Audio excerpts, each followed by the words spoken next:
beginning after 1945, what's been called a liberal world order, a world order increasingly dominated by democratic and human rights values. That is at risk of unraveling in the normative sense as Russia and China and other authoritarian regimes challenge these universal norms and try to sully and discredit basic principles of freedom and democracy. They share a determination to create a new world order to better accommodate their own interests, or at least those defined by their presidents, and to reduce US and Western influence. Observers say autocratic leaders from Russia to China to India are united by a belief that it's time to reshape the current world order, which emerged in the aftermath of the Second World War.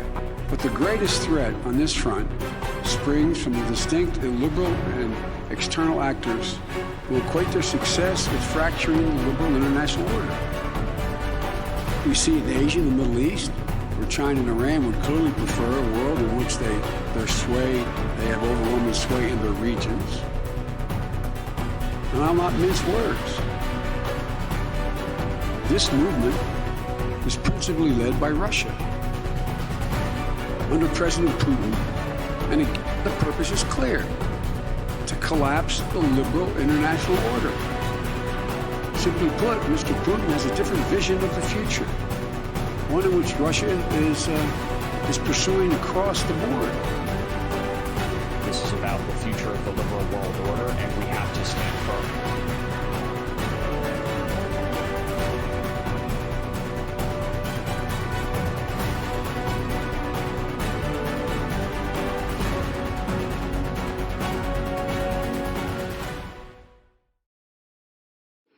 Votre modèle, c'est la vassalisation aux États-Unis, l'austérité, la concurrence déloyale, la surveillance massive des citoyens, le dumping social, la submersion migratoire.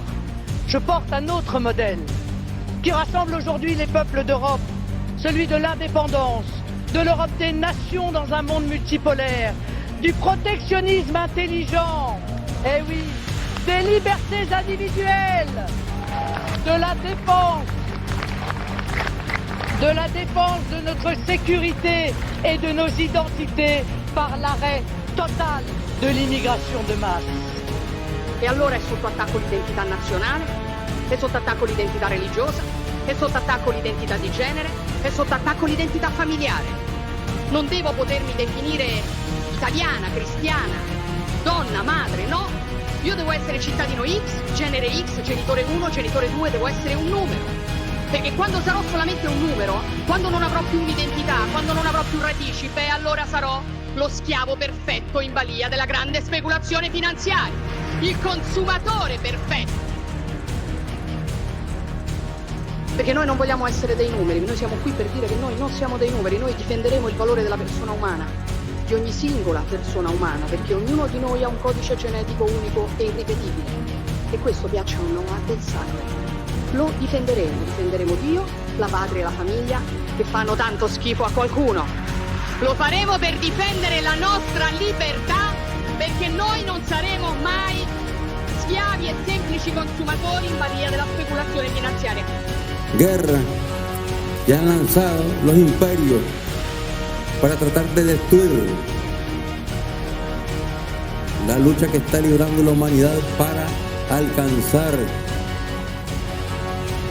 el fin de la hegemonía e instalar en nuestro planeta la multipolaridad. This is a fight, this is a global challenge, and everybody, every world, every nation, every people will have to come in solidarity to fight this dominating ideology. Africa, Asia, Latin America, Europe will have to come together and not only face this challenge, but work together to create a new environment different to what we see now. Unipolar, domination, containment, sabotage, sanctions. We need to get out of this cycle. This cycle is not at all acceptable by anyone. Now if Russia and China and Venezuela and Iran and Syria started to work together, they become much stronger. All of them become much stronger.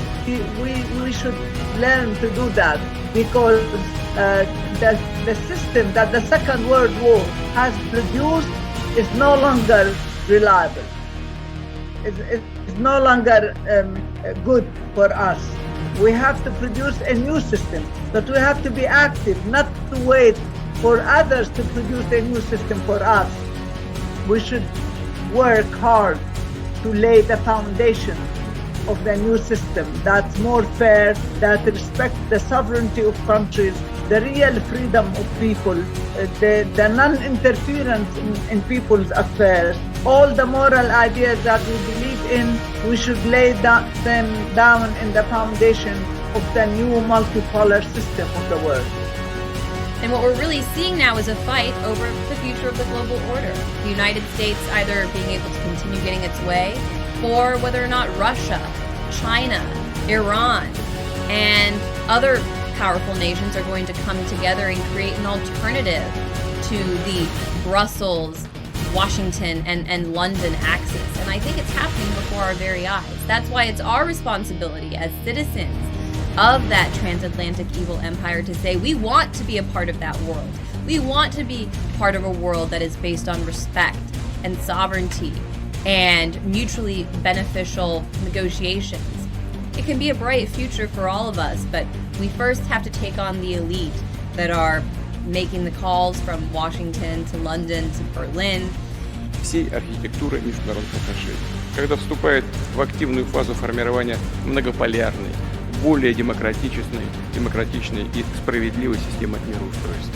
Такое объективное развитие в сторону многополярности наталкивается на, к сожалению, сопротивление тех, кто пытается сохранить роль гегемона в мировых делах и контролировать все, и Латинскую Америку, и Европу, и Азию, и Африку. Надо сказать, что у этого гегемона неплохо это получалось на протяжении довольно длительного времени. Но продолжаться вечно так не может. Это невозможно. 全球主义邪恶帝国虽以欺世盗名，以霸权统治世界这么多年，然其所为皆逆天而行，腹终将自取灭亡。正如中华民国国父孙中山所言：“世界潮流浩浩荡荡，顺之者昌，逆之者亡。”当今之时，世界各国都开始觉醒，纷纷站出来反抗帝国的霸权。随着帝国迈向分崩离析、天下大同的多极世界势必到来。